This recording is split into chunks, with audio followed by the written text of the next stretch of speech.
नमस्कार, मैं doctor JP Dubey. आज मैं स्टरलाइजेशन टॉपिक पे बात कर रहा हूँ। इसको आयुर्वेद की भाषा में निर्जंतुकरण या निर्जीवाणुकरण कहते हैं। सबसे पहले हम देखते हैं कि जो सर्जरी के जो चैप्टर हैं उसमें एक चैप्टर आता है स्टरलाइजेशन के लिए। स्टरलाइजेशन सर्जरी के प्रोसेस में एक बहुत महत्वपूर्ण स्टेप होता है।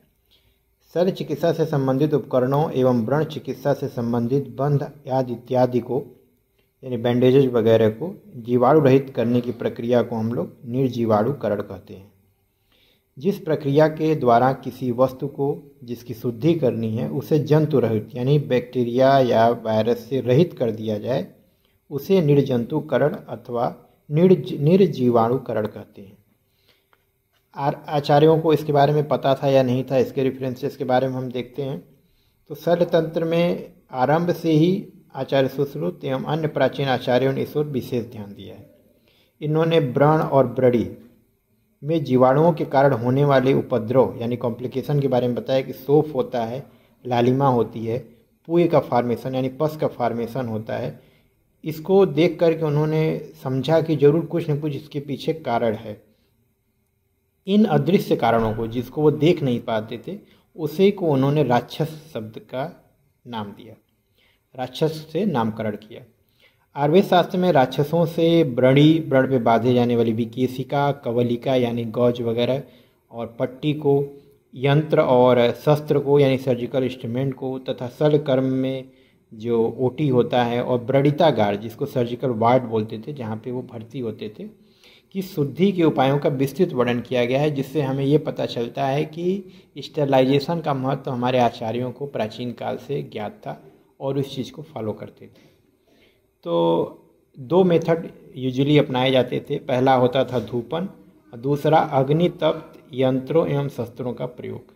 धूपन का मीन्स क्या होता है? फ्यूमिगेशन। तो फ्यूमिगेशन आज भी किया जाता है, फॉर्मेल्डिहाइड से फ्यूमिगेट किया जाता है ओटी को। और स्टरलाइजेशन के प्रोसेस में हीट प्रोसेस जो होता है वह अग्नि तप्त यंत्र और शस्त्र के प्रयोग में देखा जाता है। इसके अतिरिक्त हम ये देखते हैं कि निर्जीवाणुकरण के आचार्य सुश्रुत द्वारा वर्णित व्रण चिकित्सा के षष्ठी उपक्रम होता है, इन षष्ठी उपक्रमों के अंतिम उपक्रम में रक्षा कर्म का समावेश किया गया है। रक्षा कर्म से हम ये बात समझ सकते हैं कि कहीं ना कहीं यह स्टरलाइजेशन को बताता है।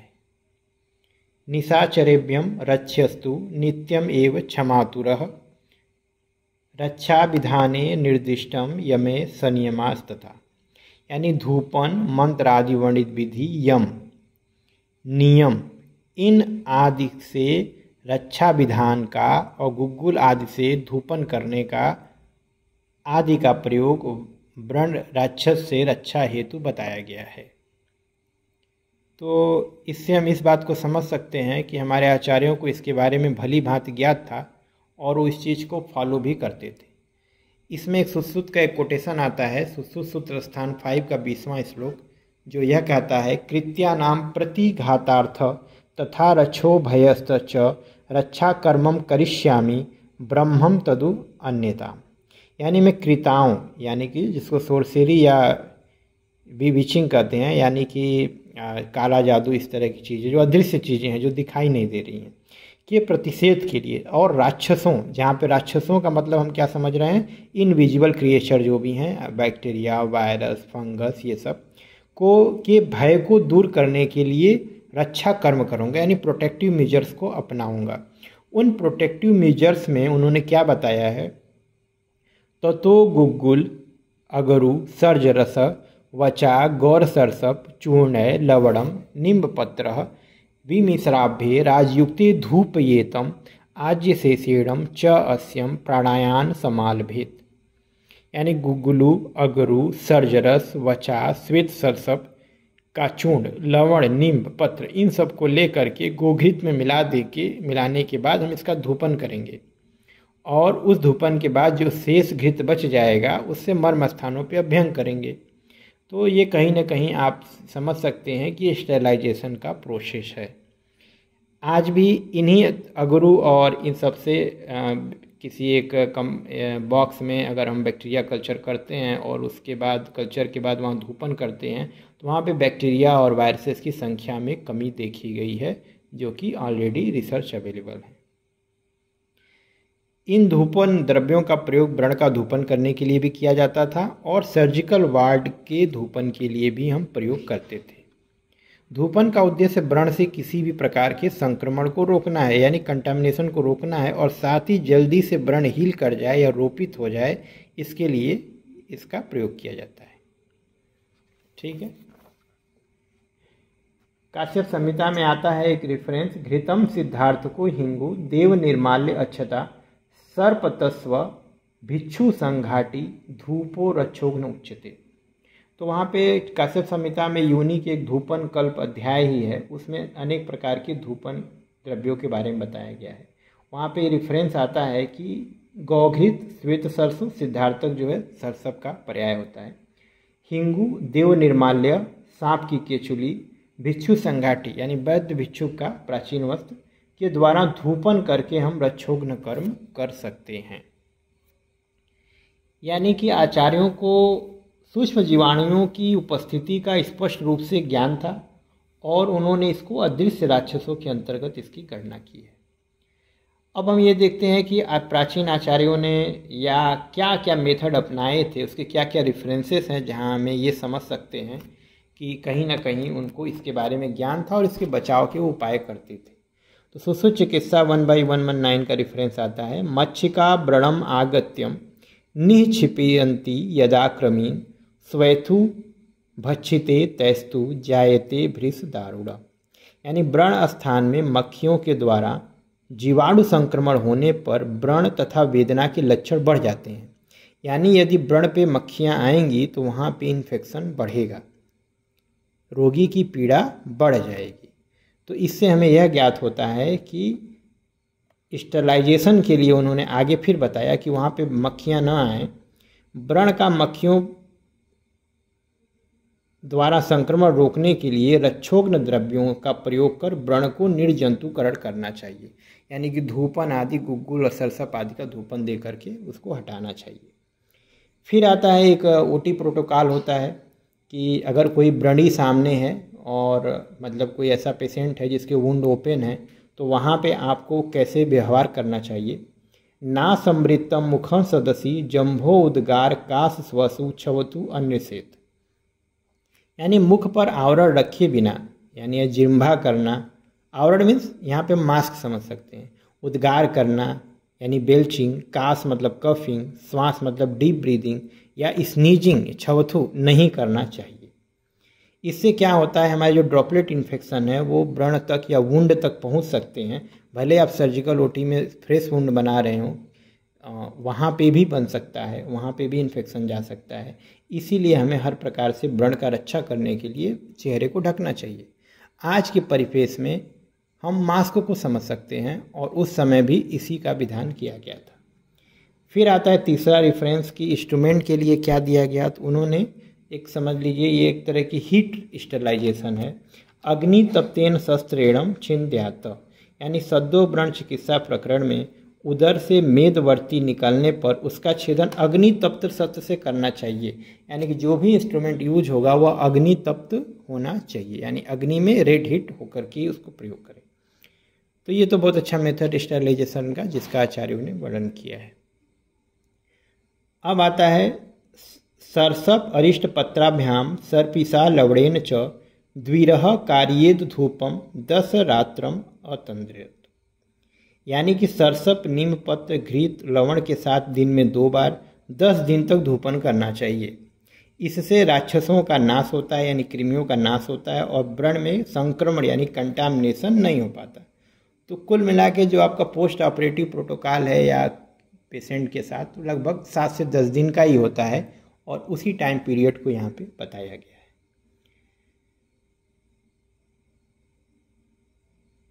इसके अलावा आचार्य वाग्भट का भी एक मत आता है, वो उसमें कहते हैं जो वस्त्र आदि और बैंडेज वगैरह हम प्रयोग करते हैं उसकी स्थिति में है, स्थिति स्पष्ट करता है। सूची सूक्ष्म दृढ़ा पट्टा कवल्यम सविकेशिका धूपिता मृदव स्वच्छड़ा निर्बलिका व्रणे हिता। यानी कवलिका आदि बंधन द्रव्यों को उष्णता और धूपन द्वारा जंतु रहित करने के पश्चात प्रयोग में लाना चाहिए। इसके बारे में एक ऐतिहासिक तथ्य है कि यूरोप में लॉर्ड लिस्टर के समय तक संक्रमण को व्रण में होना नितांत आवश्यक माना जाता था और व्रण रोहड़ यानी वुंड हीलिंग के लिए व्रण में पुई उत्पत्ति की प्रक्रिया की जाती थी, यानी वो खुद कंटामिनेट करके उसमें इन्फेक्शन पैदा करते थे। लॉर्ड लिस्टर ने इस पुई की उत्पत्ति का कारण जीवाणु का संक्रमण बताया कि पहली बार कि ये कोई सामान्य बात नहीं है कि सभी वुंड में पस पड़ना ही चाहिए, वो संक्रमण के कारण पस पड़ता है।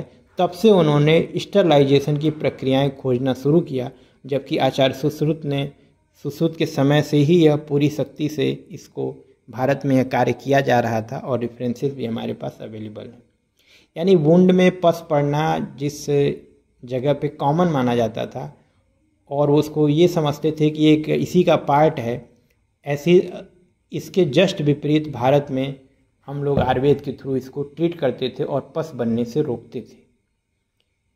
तो ये हमारा आयुर्वेदिक रेफरेंस है और इसके साथ हम देखते हैं कि रक्षा विधान और निर्जीवाणुकरण या निर्जंतुकरण से मॉडर्न में हम क्या समझ सकते हैं। इसे स्टरलाइजेशन का ग्रहण किया जा सकता है। अब इसके आगे हम मॉडर्न के बारे में पढ़ेंगे। मॉडर्न क्या कहता है? स्टरलाइजेशन डेफिनेशन कहता है sterilisation is a process that destroy और eliminate all form of microbial life and is done by physical और केमिकल मेथड, जिसके द्वारा सभी प्रकार के माइक्रोबियल लाइफ यानी बैक्टीरिया का, वायरस का, फंगस का, स्पोर्स का, उसको नष्ट कर दिया जाए और इसके लिए फिजिकल या केमिकल मेथड प्रयोग किया जाता है। इस प्रक्रिया को हम स्टरलाइजेशन कहते हैं। दो शब्द और आते हैं, डिसइंफेक्शन और क्लीनिंग। तो इसका भी अंतर हम समझ लेते हैं। Disinfection is a process that eliminate many और all pathogenic microorganism except bacterial spores on inanimate object. Disinfection के द्वारा हम सभी प्रकार के माइक्रो ऑर्गेनिज्म जो पैथोजेनिक हैं उनको हटाते हैं, बट इसमें स्पोर नहीं हट पाते,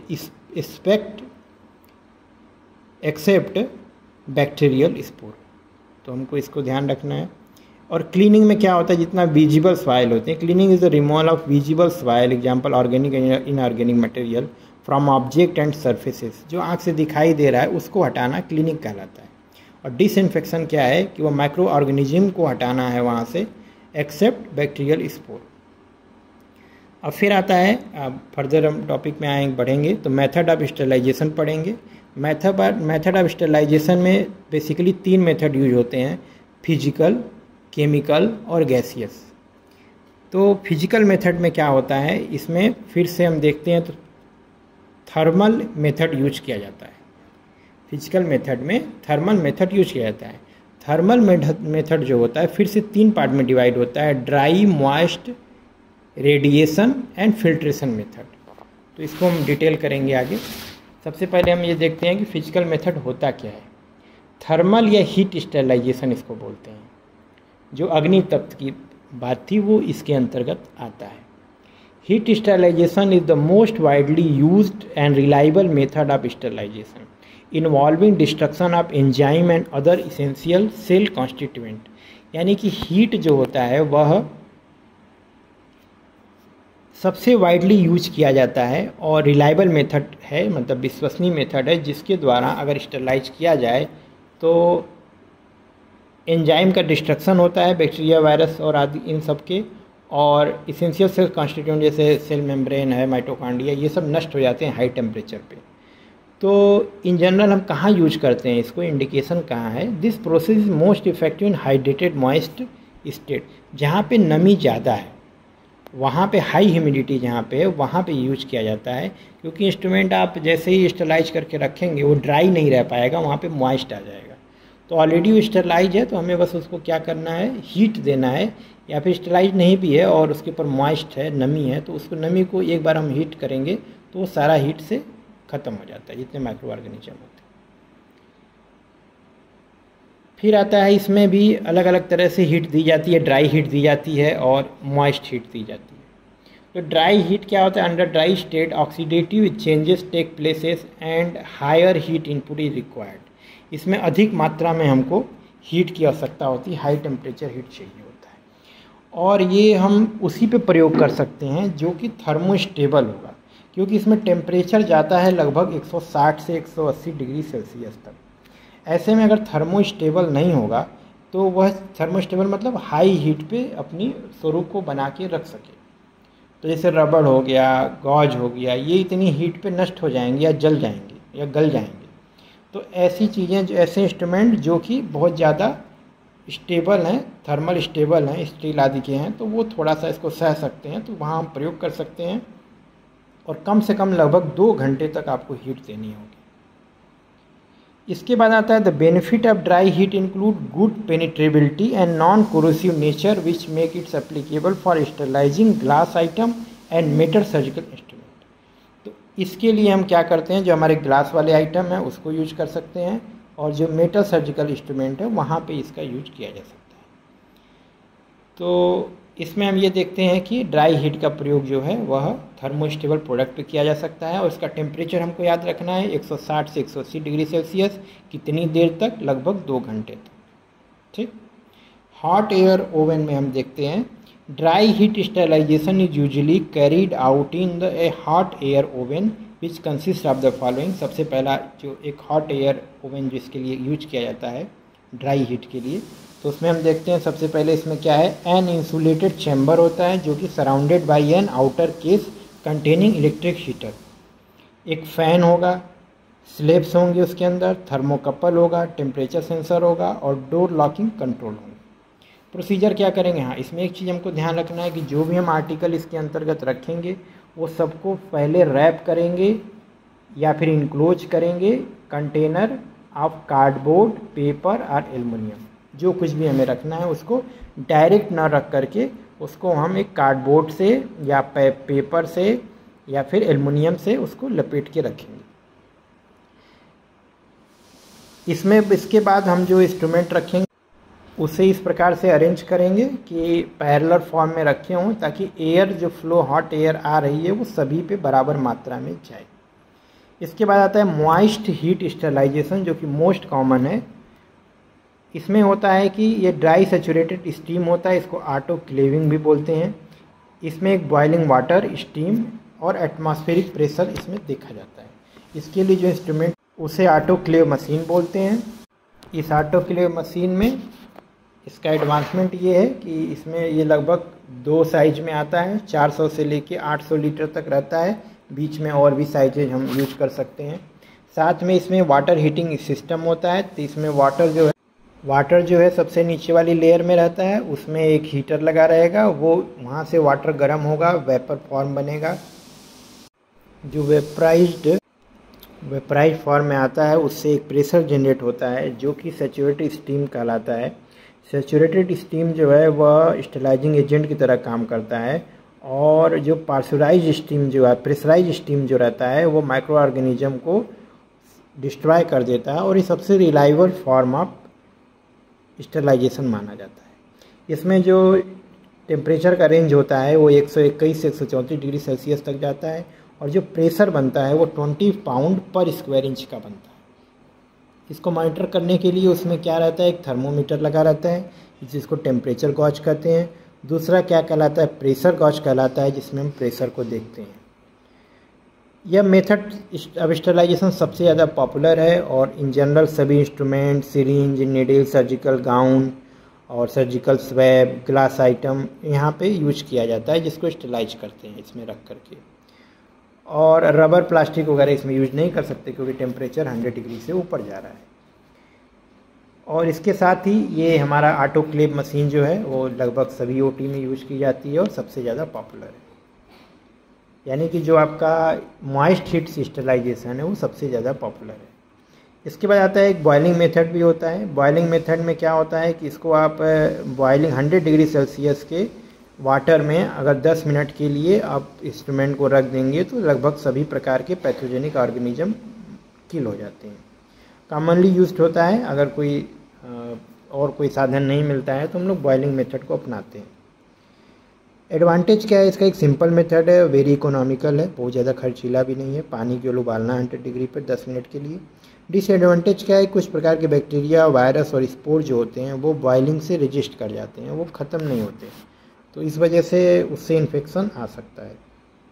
और बॉइलिंग हो गया, चाहे अपना ड्राई हीट हो गया, चाहे इस तरह के जो मॉइस्ट हीट होता है, उसको आप डायरेक्ट जो है शार्प इंस्ट्रूमेंट अगर आपके पास हैं, जैसे कैंची वगैरह, सीजर वगैरह है, तो आप उसको उसमें नहीं डाल सकते, उससे उसकी धार जो होती है वह ब्लंट हो जाती है, शार्पनेस ख़त्म हो जाती है। तो ये चीज़ यूज की जाती है। इसके बाद आता है आपका रेडिएशन स्टरलाइजेशन। तो कई प्रकार के रेडिएशन यूज किए जाते हैं स्टरलाइजेशन के लिए, जिसमें कि गामा रेज और यूवी रेज सबसे कॉमन है। इसमें मेजर टारगेट जो होता है, ये रेडिएशन क्या करते हैं, माइक्रोबियल के डीएनए को नष्ट कर देते हैं। ठीक है, gamma rays and electrons cause ionisation and free radical production while UV light cause excitation. तो radiation sterilisation with high energy gamma rays, जो हाई एनर्जी की गामा रेज होती हैं, वो क्या करती हैं कि यूज किया जाता है इंडस्ट्रियल स्टरलाइजेशन के लिए, जो हीट सेंसिटिव प्रोडक्ट है। ठीक है, जैसे कि बट सम अनडिजायरेबल चेंजेज आकर इन इरिटेटेड प्रोडक्ट। जैसे क्या होता है, हमेशा बेनिफिशियल नहीं होता, कुछ जगहों पे नहीं प्रयोग करना चाहिए, जैसे एक्वस सोल्यूशन जहाँ पे रेडियोलाइसिस किया जाता है ऑफ वाटर की वजह से, तो वहाँ पे क्या होता है कि वो सोल्यूशन ख़राब हो जाते हैं, यूज लायक नहीं होते हैं। तो इसमें एक इंस्ट्रूमेंट यूज़ किया जाता है जिसको गामा रे स्टरलाइजर बोलते हैं, और सेम इसी तरह का एक इसमें आइसोटोप रहता है, कोबाल्ट 60 इसमें सोर्स रहता है, इसको याद रखिएगा। और रॉड वगैरह मेटल रॉड में सेटल रहते हैं, वहाँ से अपना इसके आजू बाजू में चूँकि रेडिएशन है, इसलिए 2 मीटर थिक वॉल बनाई जाती है स्टरलाइजेशन, जो स्टरलाइजर रहता है उसके आजू बाजू में। तो इसमें जो होता है वह एक कन्वेयर बेल्ट पे हम इंस्ट्रूमेंट को या सारी चीज़ों को रख देते हैं, और वो घूमता रहता है, और यह जो उसमें उसके रेडिएशन से स्टरलाइज होता रहता है। अल्ट्रावायलेट रेडिएशन के लिए हम देखते हैं तो उसमें अल्ट्रावायलेट यूवी रेडिएशन हम लेते हैं, और ये 260 नैनोमीटर का रहता है। और ये मरकरी लैम्प से भी हमको ये चीज़ मिल सकती है, क्योंकि मरकरी लैम्प जो है 254 के आसपास का नैनोमीटर का रहता है, जो सूटेबल होता है यूवी रेडिएशन की अगर हमें चाहिए तो। फिर आता है आपका फिल्ट्रेशन स्टरलाइजेशन। कोई बैक्टीरिया डिस्ट्रॉय नहीं करता है, but it remove the micro organism, ये माइक्रो ऑर्गेनिज्म को वहाँ से हटा देता है। इस मेथड का प्रयोग जो है हम sterilization of liquid and gases दोनों के लिए प्रयोग कर सकते हैं, क्योंकि ये दोनों को प्रिवेंट करने में, अगर उसमें कुछ नॉन वेरिएबल पार्टिकल हैं या वेरिएबल पार्टिकल हैं, उन दोनों के लिए हम प्रयोग कर सकते हैं। यह जो इसमें एक मेम्ब्रेन फ़िल्टर लगाते हैं जो 0.1 मिलीमीटर थिकनेस होता है, और सेल्यूलोज एसीटेट या सेल्यूलोज नाइट्रेट या पॉलीकार्बोनेट विनाइल डीन फ्लोराइड का बना रहता है, और यह एक फ्रेम में एक इसको सेट कर देते हैं, और liquid filter through this membrane, और जो भी लिक्विड है इसके आर पार ले जाते हैं, वो उसको फिल्टर कर लेता है। तो डिस्ट्रॉय तो नहीं करता, लेकिन माइक्रो ऑर्गेनिज्म को रिमूव कर लेता है। उसके बाद जो सेकंड नंबर पे आता है, जो पॉपुलर है, वो है chemical method of disinfection. Chemical method of disinfection में हम देखते हैं कि डिसइंफेक्टेंट क्या होते हैं, are those chemical that destroy pathogenic bacteria from the inanimate surfaces. Some chemical when used appropriate concentration for a period appropriate duration can be used for sterilization and called sterilant liquid। ठीक, और स्टेरिलेंट liquid कहलाते हैं। और जो कुछ चीज़ें जो हम लोग अपनी स्किन पे यूज कर सकते हैं म्यूकस मेम्ब्रेन पे, वो इसी कैरेक्टर के होते हैं, हम लोग उसको एंटीसेप्टिक बोलते हैं। तो आइडियल एंटीसेप्टिक क्या कहलाता है, देखिए, should have a wide spectrum of activity, वो सभी प्रकार के माइक्रोनिज्म पे काम करना चाहिए, उनको नष्ट करना चाहिए। Should be able to destroy microbes with a practical period of time, यानी कि within minute within hour वो डिस्ट्रॉय कर दे। Should be active in the presence of organic matter, जो ऑर्गेनिक मैटर है उसमें भी यह काम करना चाहिए। Should make effective contact, should be active in any pH change होने पर भी वो काम करे। स्टेबल होना चाहिए, पता चले आपने रखा 2 लीटर और वेपराइज होके 1 लीटर बचा, तो ऐसा नहीं, स्टेबल होना चाहिए। Should have long self life, उसका सेल्फ लाइफ ज़्यादा होना चाहिए, एक्सपायरी डेट ज़्यादा होनी चाहिए, और रैपिडली वर्क करना चाहिए, और हाई पेनिट्रेटिंग पावर होना चाहिए। Should B non toxic, non allergen and non irritative and non corrosive होना चाहिए। ये 4 कैरेक्टर होने चाहिए। टॉक्सिक ना हो, एलर्जिक ना हो, इरिटेट ना करता हो, और जलन कटन भी ना करता हो, कोरोसिव नेचर का ना हो। ऑर्डर भी इसका बैड नहीं होना चाहिए, बहुत पंजेंट नहीं होना चाहिए, और बहुत एक्सपेंसिव भी नहीं होना चाहिए। तो ये आपका एक एंटीसेप्टिक या स्टरलाइजर का आपका जो एक आइडियल कैरेक्टर होता है। तो ऐसा आइडियल कुछ भी अवेलेबल नहीं है, लेकिन जो हम यूज करते हैं उसके बारे में हम देखेंगे। सबसे पहले हम यूज करते हैं एल्कोहल। तो एल्कोहल जो होता है वह एल्कोहल मोड ऑफ एक्शन क्या है? Alcohol destroy the cell, disturb membrane and cause coagulation of the protein. तो एल्कोहल सबसे अच्छा और वाइडली यूज्ड एंटीसेप्टिक माना जाता है, और जो आप मूवीज वगैरह में देखते होंगे वहाँ पे अगर कोई कुछ नहीं मिल रहा है तो वो एल्कोहल को ही प्रयोग कर लेते हैं। तो वहाँ पे आप जहाँ पे वुंड है वहाँ पे एल्कोहल गिराएंगे तो एक एंटीसेप्टिक की तरह वो कार्य करता है। एग्जाम्पल में आप देख लीजिए, इथाइल एल्कोहल है, आइसोप्रोपाइल एल्कोहल है, मिथाइल एल्कोहल है। तो ये मार्केट में अवेलेबल एल्कोहल है। तो एप्लीकेशन में क्या है, 70% aqueous solution more effective at killing microbes than absolute alcohol. तो अगर 70% भी एक्वस सोल्यूशन है, यानी पानी मिला के हम उसको अगर बना लेंगे तो भी वो अच्छे से कार्य करता है। तो 70% इथाइल एल्कोहल, जिसको हम स्पिरिट भी बोलते हैं, तो ये एज एंटीसेप्टिक स्किन के लिए यूज की, स्किन पे भी आप यूज कर सकते हैं। Isopropyl alcohol is prepared to ethanol. It can also be use disinfect surface. It is use disinfect chemical thermometer वगैरह अगर आपको स्टरलाइज करना है तो उसको आप आइसोप्रोपाइल स्पिरिट जो आता है, आइसोप्रोपाइल एल्कोहल रहता है, उसमें आप रख सकते हैं। लेकिन आइसोप्रोपाइल के साथ क्या होता है, बहुत शार्प होता है, बहुत तीक्ष्ण होता है, तो ये स्किन इरिटेंट हो सकता है और वोलेटाइल हो सकता है, इन्फ्लेमेबल हो सकता है, इसमें आग भी लग सकती है। तो जब एक समय ऐसा आया था कि हम कई प्रकार के स्टरलाइजर यूज कर रहे थे हैंड सैनिटाइजर के रूप में, तो उस समय भी आग लगने का डर रहता था, और उस समय कई जगह केसेस ऐसा सुनने में आया था, क्योंकि इन्फ्लेमेबल होता है ये, इसमें आग लग सकती है। अब आता है एल्डिहाइड। एल्डिहाइड ग्रुप के बारे में आपने सुना होगा। फॉर्मेल्डिहाइड बहुत वाइडली यूज्ड डिसइंफेक्टेंट है जो कि यूज़ किया जाता है। ये कैसे काम करता है? ये न्यूक्लिक एसिड जो होता है बैक्टीरिया का, उसको नष्ट कर देता है, और ये स्पोर को भी नष्ट कर सकता है, इसलिए इसको सबसे आइडियल माना जाता है। एप्लीकेशन क्या है? 40% फॉर्मेल्डिहाइड या फॉर्मेलिन अगर इस सरफेस के लिए अगर घरों में या ओटी में यूज करना है, हॉस्पिटल में यूज करना है, और रूम का फ्यूमिगेशन के लिए भी हम यही फॉर्मेल्डिहाइड को अगर बॉयल करते हैं तो गर्म करते हैं तो उससे धुआं निकलता है, फ्यूम निकलता है, उससे हम ओटी को स्टरलाइज करते हैं। और कैसे प्राप्त करेंगे? 2% glutaraldehyde is use to sterilise thermometer, cystoscope, bronchoscope, centrifuge, इन सब के लिए हम क्या यूज कर सकते हैं? 2% ग्लूटारेडिहाइड। तो ब्रांकोस्कोप, सेंट्रीफ्यूग, एनेस्थेटिक इक्विपमेंट वगैरह के लिए हम इसको यूज करते हैं। और ग्लूकोरेल्डिहाइड को अगर काम करना है, आपको पूरा पर्याप्त स्टरलाइजेशन में यूज करना है, तो आपको कम से कम जो है उसको 3 घंटे के लिए उसमें डिप करके रखना पड़ेगा। डिसएडवांटेज क्या है इसका, एल्डिहाइड ग्रुप का, कि vapour is so irritating, has poor penetration, leave non volatile residue. तो बहुत इरिटेटिंग होता है अगर फॉर्मेल्डिहाइड कहीं भी यूज किया जाता है। तो जैसे आप अगर एनाटॉमी लैब में गए होंगे तो वहाँ पे फॉर्मेलिन चेम्बर होता है, अरे फॉर्मेलिन का जो बड़े बड़े टैंक होते हैं जिसमें कैडेवर रखा जाता है, बहुत पंजेंट स्मेल देता है, तो ये आई में भी लगता है, कुछ लोग को स्किन की एलर्जी भी हो जाती है इससे। तो ये चीज़ें आपको वहाँ देखने को मिलती हैं। फिर और वाइडली यूज्ड है फिनॉल है। फिनॉल के बारे में आप जानते ही हैं। ये कैसे कार्य कर सकता है? ये जो मेम्ब्रेन होती है माइक्रोब्स की, उसको डिस्ट्रप्शन करता है, और प्रेसिपिटेशन ऑफ प्रोटीन करता है, और एंजाइम को इनएक्टिवेट कर देता है। तो एग्जांपल में 5% फिनॉल, 1 to 5% क्रिजॉल, लाइजोल 5% आपने सुना होगा, ठीक है। हेक्साक्लोरोडीन सुना होगा, माउथ वॉश के लिए आता है। क्लोराहेक्सेडीन है जो माउथ वॉश जो डेंटल में यूज किया जाता है। या फिर क्लोरोक्सीनॉल होता है जिसको आप डिटॉल पॉपुलर नेम से जानते हैं। तो इसको भी यूज किया जा सकता है, जो डिसइंफेक्टेंट आप यूज कर सकते हैं। तो इसमें हम ये देखते हैं डिसएडवांटेज क्या है, ये टॉक्सिक है, कोरोसिव है और स्किन इरिटेंट होता है।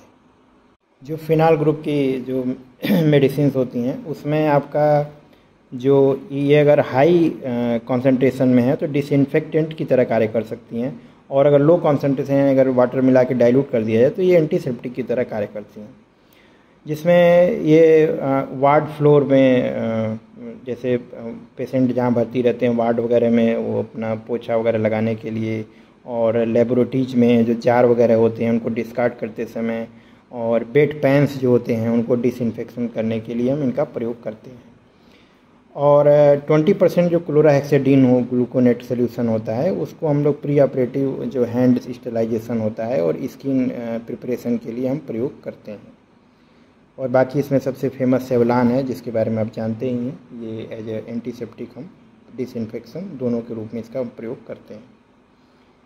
हेलोजेंस भी होते हैं जिसमें आयोडीन और ऑक्सीडाइजिंग एजेंट हैं जो कि डैमेज करते हैं ऑक्सीडेशन के द्वारा, जो एंजाइम ऑक्सीडेशन के द्वारा डैमेज करते हैं जो बैक्टीरिया वगैरह हैं, स्पोर वगैरह हैं। तो माइक्रोसाइडल भी इसको बोला जाता है, माइक्रो बाइसाइडल ये कंपाउंड होते हैं, और जिसमें आयोडीन अगर जो टिंचर ऑफ आयोडीन होता है सब वो एज एंटीसेप्टिक हम यूज करते हैं। और जो टिंचर ऑफ आयोडीन होता है 2% आयोडीन ही 70% अल्कोहल में बना रहता है, इसलिए इसको एंटीसेप्टिक के रूप में प्रयोग किया जाता है। तो ये हो गया, प्लस इसके आगे अब गैसेस स्टरलाइजेशन देखते हैं। तो जिसमें हमको पता है कि फार्मल्डिहाइड से ही हम गैसेस प्राप्त करते हैं, और इथिलीन ऑक्सीडेट CH2 बनता है, और ये सब चीज़ें हम एज अ गैसियस स्टरलाइजेशन के रूप में प्रयोग करते हैं। तो इसमें तो कुछ खास नहीं, गैसियस स्टरलाइजेशन का मेन प्रयोग क्या होता है, OT फ्यूमिगेशन के रूप में प्रयोग किया जाता है। अब हम देखते हैं कि मेथड ऑफ स्टरलाइजेशन कुछ मटेरियल के लिए स्पेशल होता है, तो उसको आप याद कर लीजिए। जो शार्प इंस्ट्रूमेंट होते हैं जैसे कैंची वगैरह है, ब्लेड वगैरह है, तो वो 2% ग्लूटाल्डिहाइड या लाइजोल में स्टरलाइज किया जाता है। सिरिंज वगैरह है तो ऑटोक्लेव में और गामा रेडिएशन में यूज के द्वारा उसको स्टरलाइज करते हैं। लाइनेन के बनी हुई कोई चीज़ से गाउन है, कैप है, मास्क है, ठीक है, तो इसको हम ऑटोक्लेव में ही कर लेते हैं। ग्लासवेयर, सिरिंज वगैरह, सिलिकॉन वगैरह है तो इसको ड्राई हीट स्टरलाइजेशन या ऑटोक्लेव में प्रयोग किया जाता है। मेटल इंस्ट्रूमेंट है तो इसको भी ऑटोक्लेव में और ड्राई हीट के द्वारा स्टरलाइज करते हैं। प्लास्टिक मटेरियल है तो इथिलीन ऑक्सीडाइन या 2% ग्लूटाल्डिहाइड में प्रयोग किया जाता है। और अगर सूचर मटेरियल कोई है तो उसको ऑटोक्लेव कर लीजिए। ऑपरेशन थिएटर है तो फार्मल्डिहाइड के फ्यूमिगेशन से स्टरलाइज किया जाता है। अब यहाँ देख रहे हैं कि ज़्यादातर चीज़ों में ऑटोक्लेव का प्रयोग किया गया है। जो मॉइस्ट हीट ऑटोक्लेव होता है उसी को इसमें प्रयोग किया जाता है। शार्प ऑब्जेक्ट के लिए हम लोग फार्मेलिन चेम्बर का प्रयोग करते हैं, जिसमें बैंडेजेज वगैरह हम जो भी ज़रूरत की चीज़ें हैं वो फार्मेलिन की गोलियाँ आती है उसके अंदर रख देते हैं और उस चेम्बर के अंदर रखते हैं। चीटर फोर्सेस से हम उठाते हैं और उसको यूज करते हैं, और फार्मेलिन चेम्बर में वह डिसइंफेक्टेंट होकर के स्टरलाइज होकर पड़ी रहती है। Thank you.